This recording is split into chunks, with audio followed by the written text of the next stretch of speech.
Our story begins during a dark period for the Israelites, who were oppressed by the Philistines for 40 years. In the town of Zorah, there lived a man named Manoah from the tribe of Dan. Manoah's wife was barren and had no children. One day, the angel of the Lord appeared to her and said, "You are barren and childless, but you are going to become pregnant and give birth to a son. Now see to it that you drink no wine or other fermented drink, and that you do not eat anything unclean. You will become pregnant and have a son whose head is never to be touched by a razor, because the boy is to be a Nazirite, dedicated to God from the womb. He will take the lead in delivering Israel from the hands of the Philistines." Excited and amazed, the woman ran to tell her husband about the angel's message. Manoah prayed to the Lord, asking him to send the angel again to teach them how to bring up the boy. God heard Manoah's prayer, and the angel returned. Manoah asked the angel, "When your words are fulfilled, what is to be the rule that governs the boy's life and work?" The angel reiterated the instructions. Manoah's wife must do all that he had commanded her. Soon after, Manoah's wife gave birth to a son, and they named him Samson. As Samson grew, the Lord blessed him, and the Spirit of the Lord began to stir him while he was in Mahaneh-dan, between Zorah and Eshtaol. As a young man, Samson went down to Timnah, where he saw a Philistine woman.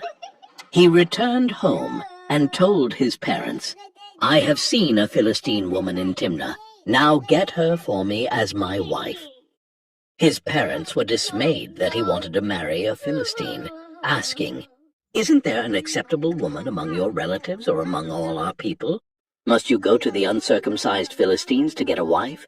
But Samson insisted, "Get her for me. She's the right one for me." His parents did not know that this was from the Lord, who was seeking an occasion to confront the Philistines. On his way to Timnah, Samson encountered a young lion. The forest was dense, and the path narrow, when suddenly a roar pierced the air. A young lion, fierce and wild, charged at Samson. The Spirit of the Lord came powerfully upon him, and with a surge of divine strength, Samson tore the lion apart with his bare hands, as one might tear a young goat. The carcass of the lion lay in pieces, a testament to Samson's incredible strength. But he told neither his father nor his mother what he had done. Later, when he returned to marry the woman, he turned aside to look at the lion's carcass. In it he saw a swarm of bees and some honey. He scooped out the honey with his hands and ate it as he went along. When he rejoined his parents, he gave them some, and they too ate it. But he did not tell them that he had taken the honey from the lion's carcass. At the wedding feast in Timnah, Samson proposed a riddle to his 30 Philistine companions. "Let me tell you a riddle," Samson said to them. "If you can give me the answer within the 7 days of the feast, I will give you 30 linen garments and 30 sets of clothes. If you can't tell me the answer, you must give me 30 linen garments and 30 sets of clothes." "Tell us your riddle," they said. "Let's hear it." He replied, "Out of the eater, something to eat. Out of the strong, something sweet." For 3 days they could not give the answer. On the 4th day, they said to Samson's wife, "Coax your husband into explaining the riddle for us, or we will burn you and your father's household to death.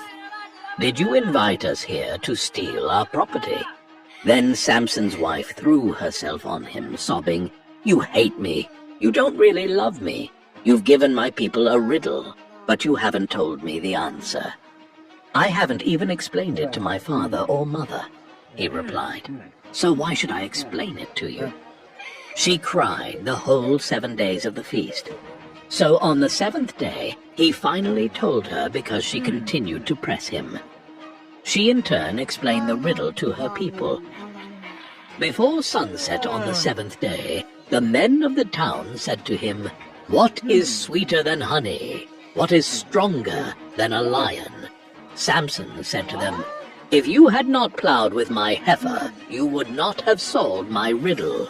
Then the Spirit of the Lord came powerfully upon him. He went down to Ashkelon, struck down 30 of their men, stripped them of everything, and gave their clothes to those who had explained the riddle. Burning with anger, he returned to his father's home.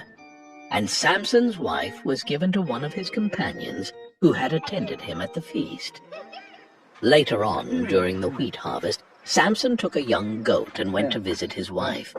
He said, "I'm going to my wife's room," but her father would not let him go in. "I was so sure you hated her," he said, "that I gave her to your companion. Isn't her younger sister more attractive? Take her instead." Samson said to them, "This time I have a right to get even with the Philistines. I will really harm them." So he went out and caught 300 foxes and tied them tail to tail in pairs. He then fastened a torch to every pair of tails, lit the torches, and let the foxes loose in the standing grain of the Philistines.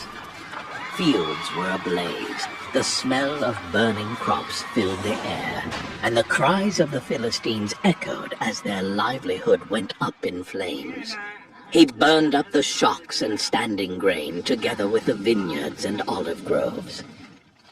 When the Philistines asked, "Who did this?" they were told Samson, the Timnite's son-in-law, because his wife was given to his companion.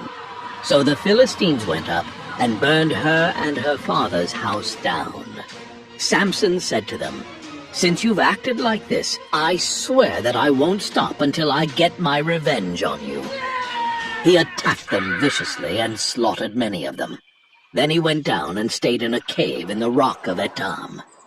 The Philistines went up and camped in Judah, spreading out near Lehi. The people of Judah asked, "Why have you come to fight us?" "We have come to take Samson prisoner," they answered, "to do to him as he did to us." Then 3,000 men from Judah went down to the cave in the rock of Etam and said to Samson, "Don't you realize that the Philistines are rulers over us?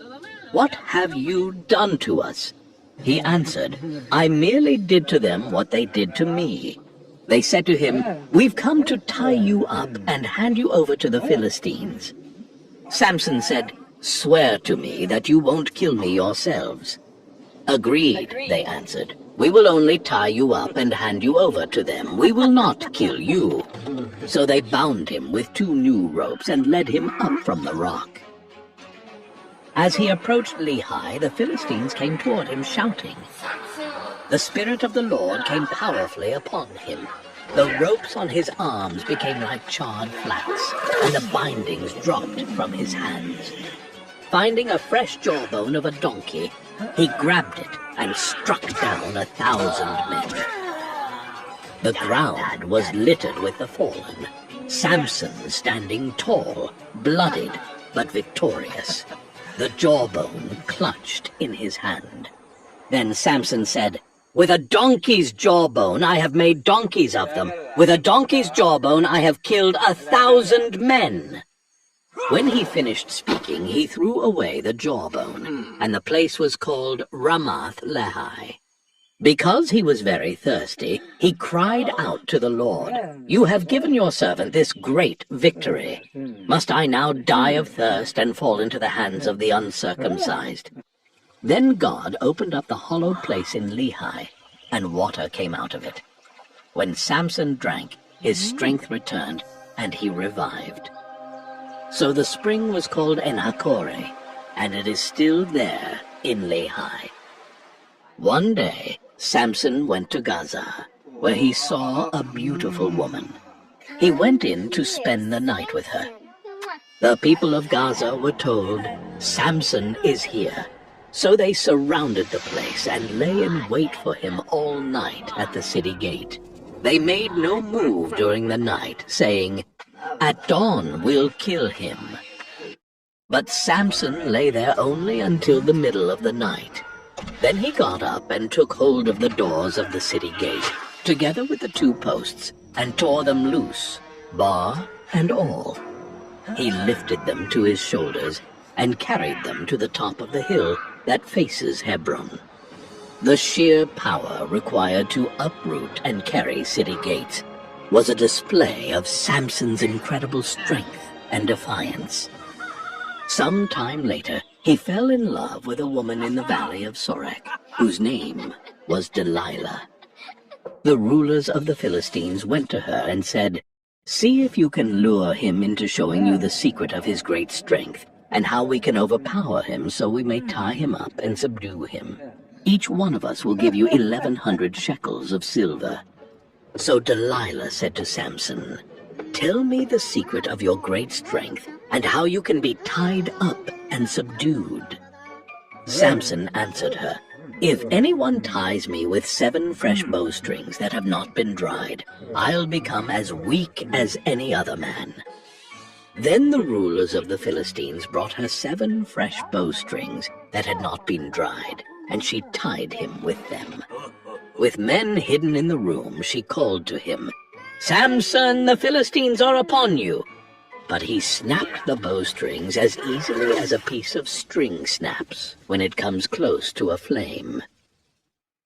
Then Delilah said to Samson, "You have made a fool of me. You lied to me. Come now, tell me how you can be tied." He replied, "If you weave the 7 braids of my head into the fabric on the loom and tighten it with the pin, I'll become as weak as any other man." So while he was sleeping, Delilah took the 7 braids of his head, wove them into the fabric, and tightened it with the pin. Again she called to him, "Samson, the Philistines are upon you." He awoke from his sleep and pulled up the pin and the loom with the fabric. Then she said to him, "How can you say I love you when you won't confide in me? This is the 3rd time you have made a fool of me, and haven't told me the secret of your great strength." With such nagging she prodded him day after day until he was sick to death of it. So he told her everything. "No razor has ever been used on my hair," he said, "because I have been a Nazirite dedicated to God from my mother's womb. If my head were shaved, my strength would leave me, and I would become as weak as any other man." When Delilah saw that he had told her everything, she sent word to the rulers of the Philistines, "Come back once more. He has told me everything." So the rulers of the Philistines returned with the silver in their hands. After putting him to sleep on her lap, she called for someone to shave off the 7 braids of his hair, and so began to subdue him, and his strength left him. Then she called, "Samson, the Philistines are upon you!" He awoke from his sleep and thought, "I'll go out as before and shake myself free." But he did not know that the Lord had left him. Then the Philistines seized him, gouged out his eyes, and took him down to Gaza. Binding him with bronze shackles, they set him to grinding grain in the prison. But the hair on his head began to grow again after it had been shaved. Now the rulers of the Philistines assembled to offer a great sacrifice to Dagon, their god, and to celebrate, saying, "Our God has delivered Samson, our enemy, into our hands." When the people saw him, they praised their God, saying, "Our God has delivered our enemy into our hands, the one who laid waste our land and multiplied our slain." While they were in high spirits, they shouted, "Bring out Samson to entertain us," and he performed for them.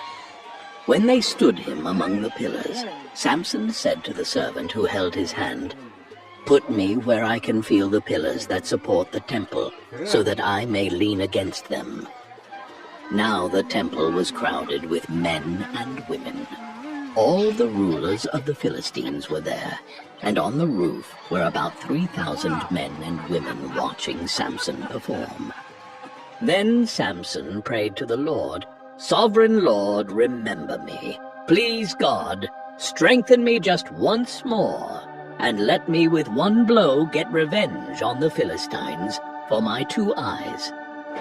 Then Samson reached toward the 2 central pillars on which the temple stood, bracing himself against them, his right hand on the one and his left hand on the other. Samson said, "Let me die with the Philistines." Then he pushed with all his might, and down came the temple on the rulers and all the people in it. The ground shook, the walls crumbled, and the cries of the Philistines filled the air as the temple collapsed. Thus he killed many more when he died than while he lived.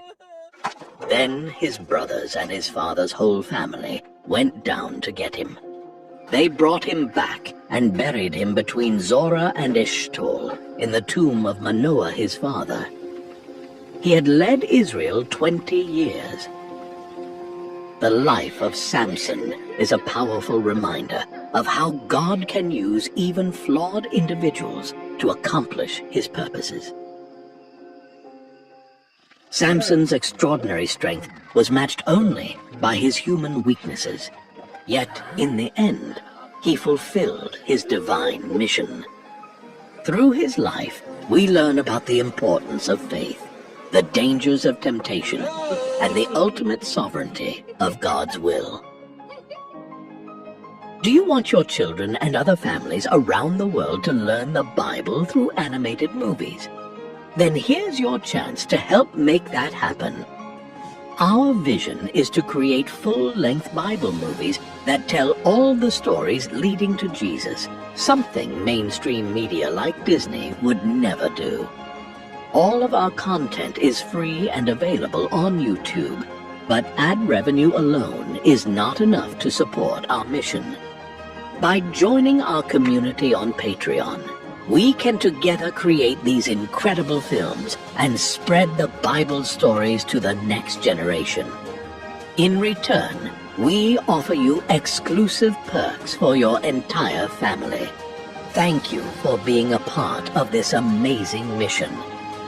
If you enjoyed this video, please subscribe to our channel and press the bell for notifications of our newest videos.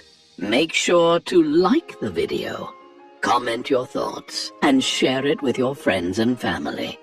Thank you for watching.